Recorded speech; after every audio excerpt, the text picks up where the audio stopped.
Hello, അപ്പോൾ ഇപ്പോൾ റംദാൻ്റെ സീസണൊക്കെ അപ്പോൾ നോമ്പ് തുറക്ക് പറ്റിയൊരു സ്നാക്ക് ഐറ്റം ആണ് കേട്ടോ. അപ്പോൾ 2 മുട്ട പുഴുങ്ങിയത് എടുത്തിട്ടുണ്ട്. ഞാൻ നമ്മൾ ചകചകാന്ന് പറഞ്ഞ് ഗ്രേറ്റ് ചെയ്ത് ഇങ്ങനെ എടുക്കുക, ഗ്രേറ്റർ എടുത്തിട്ട് എന്നിട്ട് അതിലേക്ക് ഒരു അര സവാള എടുത്തിട്ടുണ്ട്, ഇഞ്ചി വെളുത്തുള്ളി പേസ്റ്റ്, ഒരു പച്ചമുളക് ഇത്ര ഇട്ടിട്ട്, മഞ്ഞപ്പൊടി അര സ്പൂൺ ഇട്ടിട്ടുണ്ട്, കുരുമുളക് പൊടി അര സ്പൂൺ അല്ലെങ്കിൽ ഒരു സ്പൂൺ ഇഷ്ടമുള്ള എരിവ് വേണ്ടതനുസരിച്ച്, എന്നിട്ട് ഉപ്പും പിന്നെ ഗരം മസാല ഇട്ടിട്ടുണ്ട്. ചിക്കൻ മസാല ഏത് വേണമെങ്കിലും എടുക്കാം, ഞാൻ ചിക്കൻ മസാല എടുത്തത്. എന്നിട്ട് 2 സ്പൂൺ അരിപ്പൊടി കൂടി ഇട്ടിരുന്നു ടൈറ്റായി കിട്ടാൻ വേണ്ടി. എന്നിട്ട് നല്ല പിടി പിടിച്ച് ഇങ്ങോട്ട് കുഴച്ചെടുക്കാം ഉപ്പൊക്കെ ഇട്ടിട്ട്.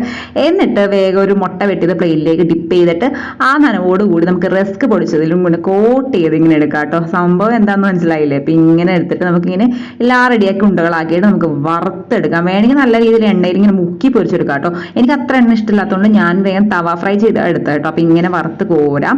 എന്നിട്ട് ഞാൻ കുറച്ച് കസ്തൂർമേത്തേക്ക് ഇട്ട് ഇങ്ങനെ ഡെക്കറേറ്റ് ചെയ്തിട്ട് വേണമെങ്കിൽ മല്ലിയിലിടാം. എന്നിട്ട് അതിൻ്റെ തലമണ്ട നോക്കിയുള്ള കുത്തൂത്തുണ്ടോ ടൂത്ത് പിക്ക് വെച്ചിട്ട്. അപ്പോൾ ഇതാണ് നമ്മുടെ താരം എഗ് ലോലിപോപ്പ് ഇവിടെ റെഡി ആയിട്ടുണ്ട്. ഞാൻ നല്ല കെച്ചപ്പിൽ നല്ല ചൂടോടെ ഒന്ന് കടിച്ചു നോക്കിയിട്ട് കിടക്കാച്ചായിട്ടാണ്, ഒന്നും പറയാനില്ല. അപ്പോൾ എന്തായാലും ഒന്ന് ട്രൈ ചെയ്യുന്നത്. അപ്പോൾ അതുപോലെ സബ്സ്ക്രൈബ്